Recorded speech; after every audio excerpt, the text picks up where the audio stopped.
Hello and welcome to my channel. My name is Rachel. If you are new here, welcome. And if you're not new here, thank you so much for coming back. Today we are going to be ranking the newest palettes to my collection. Well, let me be more specific. I do this video just about every month when I have fully tested a batch of palettes. It does take me a little while, a lot of the time, to get my full thoughts on a palette. I really don't like to put palettes in this ranking that I've only used once or twice. I really try to get my full thoughts on them as standalone palettes, creating several looks, and I'm gonna let you know which ones I think are the best and the worst, okay? You don't have to agree with me, that is totally fine, but this is my ranking. I am going to link all the palettes down below that are still available in the description box, and everything that is on my face will also be in the description box, and let's get to the ranking. These are just ranked based on my own preference, color stories that I'm attracted to more or less than others, formulas that I am attracted to more or less than others. I will let you know which ones I did receive in PR. I will pop up swatches and close-ups as well. So, coming in at number 9. I have the Spring Dragon palette. This is a collaboration between Oden's Eye and Judy, a creator here on YouTube. And this is the second set of collaborations that 3 collaborators have done with Oden's Eye. The other 2 palettes are in this countdown as well. This one is good. This is not bad, even though it's in the last place. I'm not saying it's a bad palette at all. I don't think it's bad. First of all, the packaging is absolutely stunning. Look at Judy on the front with this fierce dragon. Ooh, so beautiful. It is a pastel palette mostly, and that is the reason why it's coming down at this part of the countdown, just because I'm not one to tend to do all pastel looks. And even though there is one deepening up shade, I will be honest with you, I did create a look using that deepening up shade with these other pastels, and I didn't really love the look. It was okay. It's just, again, I prefer color stories of all the other palettes that I'm going to talk about a little bit more. I do think the quality of the shadows is very good. Now, I do have a light skin tone, but I can definitely say that all of these pastels showed up very pigmented on me. I thought the quality of both the mattes and the shimmers are really nice. The selection of different colors in here is really nice. I will definitely be reaching into this as a companion palette, as I was testing the palettes, for like an inner corner highlight or for a blending out shade. I'm definitely going to see myself reaching into this. I did receive all 3 of the collaboration palettes in PR from the brand, by the way. So if you are a fan of pastels and you want a little bit more of a smaller curated palette, this is a really, really nice one. Honestly, from here up to like number 4, these all could be interchanged.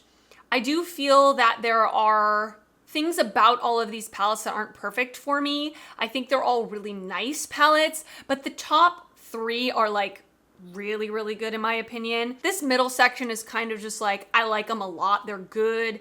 They might be more suited for someone else with different preferences. So I have the Diveroon Cosmetics Gloomy Gardens palette. First of all, packaging and like artwork, 10 out of 10. One of my favorite packagings I've seen in a really long time. It's just like medieval manor spring, dark, spooky, but give it spring. I don't know. I love the outer packaging.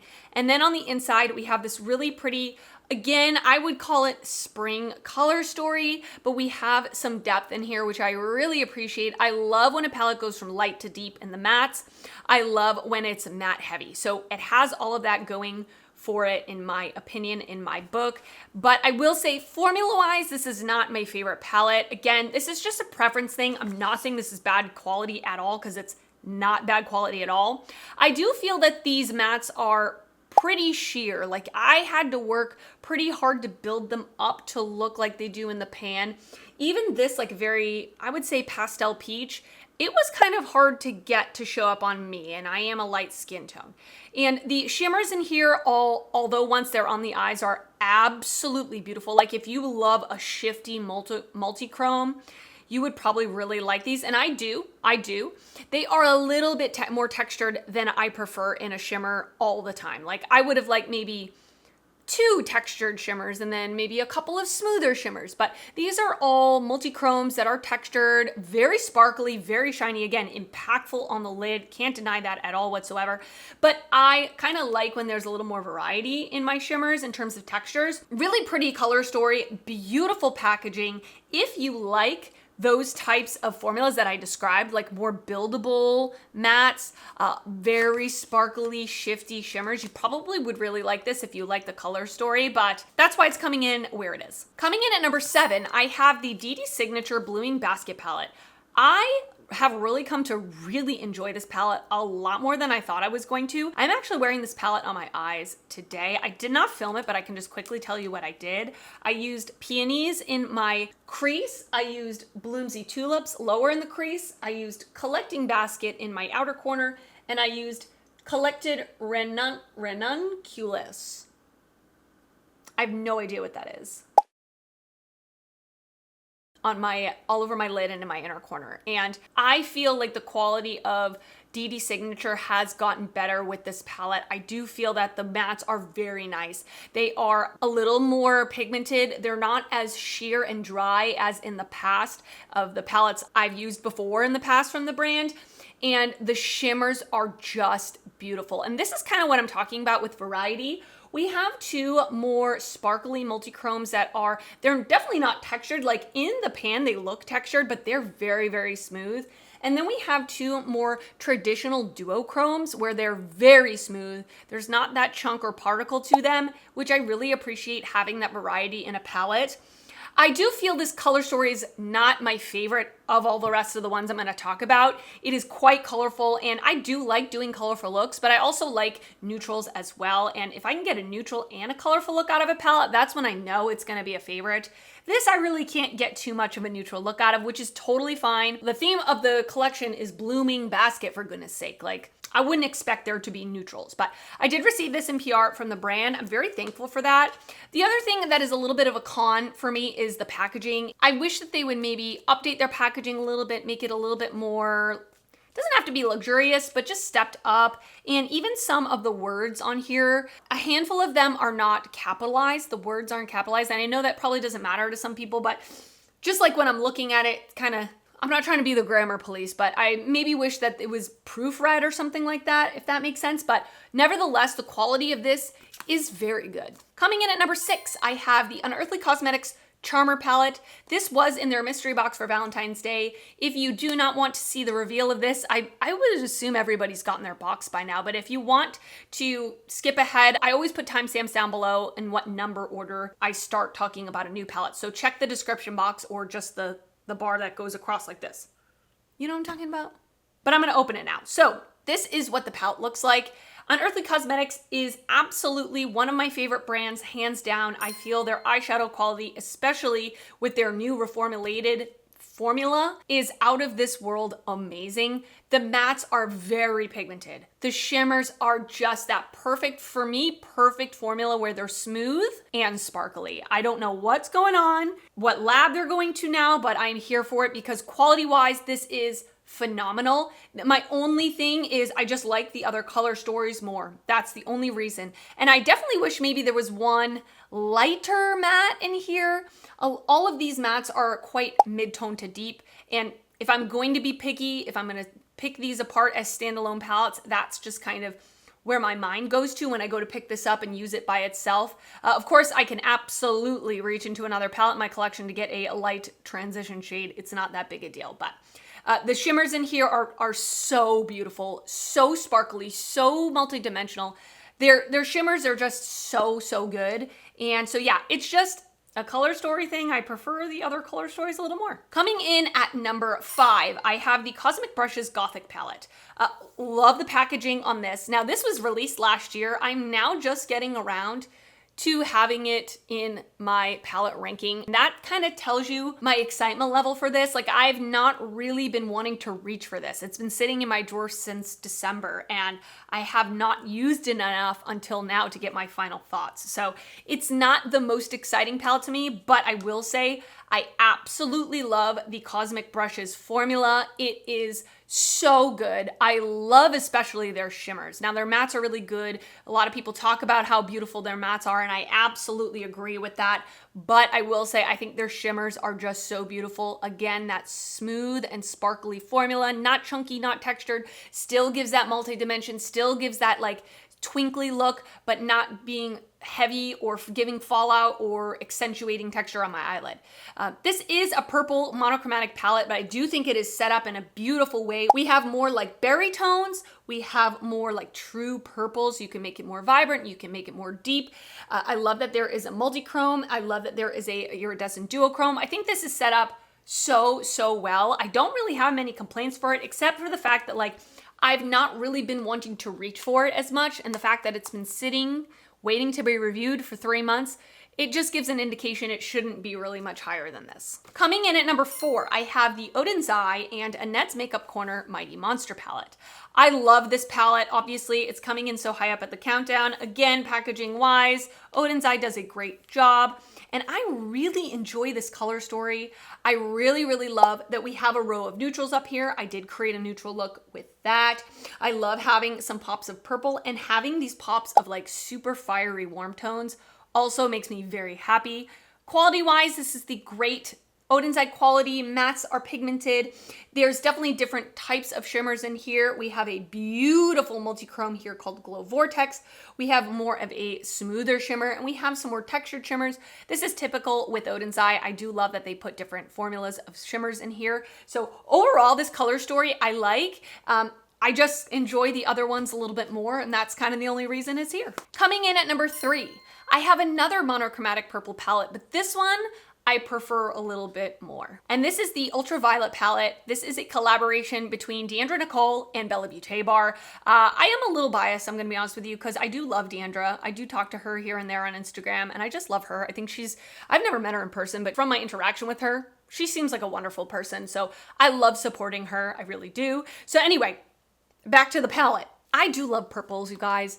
I love neutrals, but my 2 favorite colors to wear are purple and green, and this is a monochromatic purple palette in my collection that I will forever cherish, okay? If I want to create a purple look, I'm probably going to reach for this. Now, of course, you saw that I put the Gothic palette a little bit lower, and kind of my thoughts are with this, they are pretty similar. I mean, I think you're going to create different looks with these, but they're both purple palettes, let's be honest.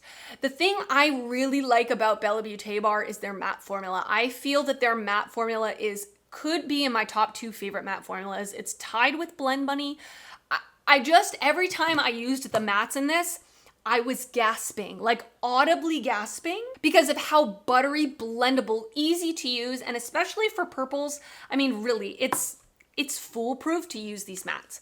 These shimmers, some of them have a little more texture to them, which is typical with Bella Butte Bar, but I do feel some of them are a little bit more on that smooth side, so I am still getting that type of smooth, sparkly shimmer that I like. I really enjoy that there are 2 lighter shades that I can use for my inner corner. All of the mattes are in a beautiful gradient from light to deep. It's so easy to create looks. We've got cool tone purples, we've got warm tone purples, and all of these shimmers, I think Deandra did a great job of creating different shimmers that actually look different and still having it be a monochromatic palette.